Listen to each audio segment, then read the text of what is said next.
வீடியோக்குள்ள போகிறதுக்கு முன்னாடி நம்ம சேனலுக்கு யாராவது புதுசாக வந்தீங்கன்னாக்கா மறக்காம சப்ஸ்கிரைப் பண்ணிங்க. அப்படியே பக்கத்தில் இருக்க பெல் ஐக்கனை கிளிக் பண்ணிடுங்க. அப்போ தான் நான் போட்ட வீடியோ உங்களுக்கு நோட்டிஃபிகேஷனாக வரும். சரி வாங்க பேசுறதுக்குள்ளே போயிடலாம்.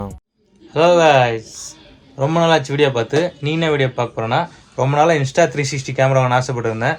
அதை பற்றின ஒரு வீடியோ தான். ரொம்ப நாள் ஆசைப்பட்டிருந்தேன் இன்ஸ்டா 360 கேமரா நாமளும் வாங்கி வீடியோ ஷூட் பண்ணோம் டிஃப்ரெண்ட்னு.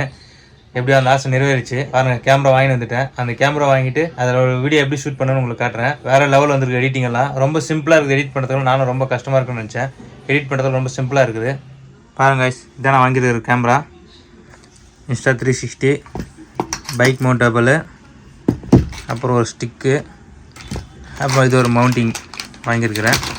இதுக்கு சப்போர்ட்டாக வர மவுண்டிங்கு காட்டுறேன் பாருங்கள் உங்களுக்கு. இதுதாங்க இன்ஸ்டா 360 கேமரா 3. நல்லா இருக்குதா? மேலே கவர் இருக்குது, கொஞ்சம் நல்லா தெரியும்.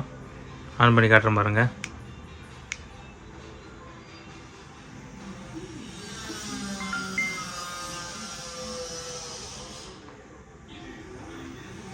இப்படியே வாங்கணும்னு ஆசைப்பட்டேன், ரொம்ப நாளாக வாங்கிட்டேன். இப்போது இதை பற்றின ஒரு வீடியோ எடுக்கலான்னு இருந்தேன். ரீசெண்டாக தீபாவளி ஊருக்கு போயிருந்தேன். அங்கே இருக்கிற பைக்கில் ஃபிட் பண்ணி வீடியோ எடுத்திருந்தேன். இந்த வில்லேஜ் சைடில் நல்லாயிருக்கும் பாருங்கள். இல்லை வேறு லெவலில் வந்துருக்குது வீடியோலாம். பாருங்கள், நீங்களே பார்த்து என்ஜாய் பண்ணுவீங்கன்னு நினைக்கிறேன். வாங்க பார்க்கலாம், ஆரம்பிக்கலாம். புயல் கம்பை சுத்தினால் சூறாவளி, அடிச்சா அடி, இடிச்சா இடி. நம்ம வாழ்க்கை எதை நோக்கி பயணமா போய்கிட்டு இருக்குன்னே தெரியலையே.